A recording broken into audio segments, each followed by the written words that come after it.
ওই যে এদিকে মনে হয় আগুন লাগবে।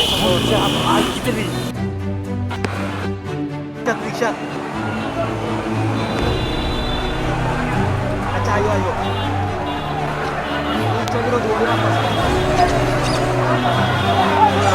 স্বাধীন বাংলা, স্বৈরাচার মুক্ত বাংলাদেশ, হাজারো রক্তের বিনিময়ে।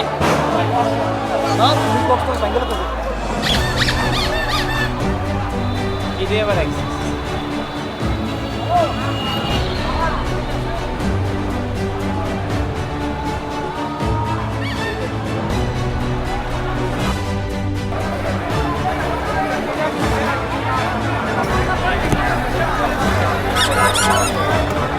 এদেশে মানুষের ভিতরে পুঞ্জীভূত খুব মানুষের জ্বালানোটা কম দিছে না।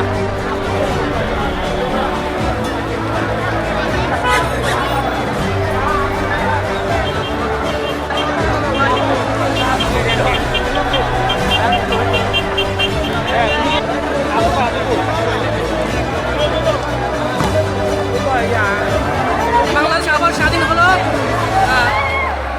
যেই তাজা প্রাণের বিনিময়ে স্বাধীনতা বাংলাদেশ পুনরায় স্বাধীন হলো, সেই স্বাধীনতা উদযাপন করা হচ্ছে। পুঞ্জীভূত ক্ষোভের বহিঃপ্রকাশ আজকে উন্নীত হচ্ছে।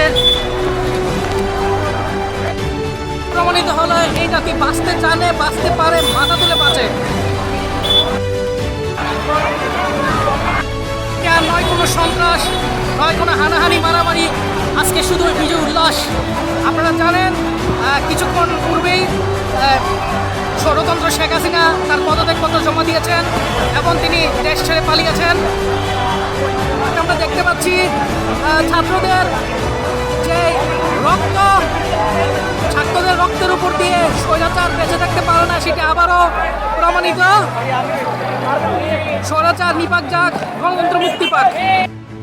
দর্শক, আপনারা দেখতে পাচ্ছেন যে এটা জিলি স্কুল, আমরা কুমিল্লা জিলি স্কুলের সামনে ছাত্রছাত্রীদের এক অংশ দেখতে পাচ্ছি। আজ তাদের বিজয় উল্লাস করার দিন, তারা বিজয় উল্লাস করছে।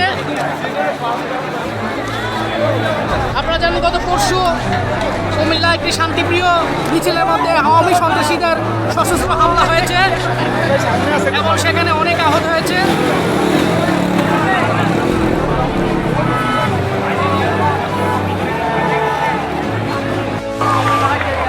চারদিকে শুধু বিজয় ধ্বনি, বিজয় উল্লাস,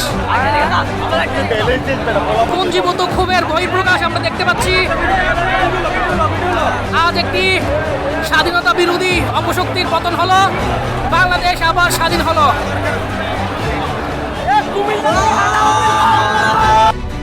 তোরা সব জয়ধ্বনি কর, রাজপথের রক্তের বন্যায় ভেসে যাবে অন্যায়। আসলে ঠিক আমাদের শহীদ ভাইদের রক্তের বিনিময়ে এই স্বাধীনতা, আমাদের ছাত্র সমাজের রক্তের বিনিময়ে এই স্বাধীনতা।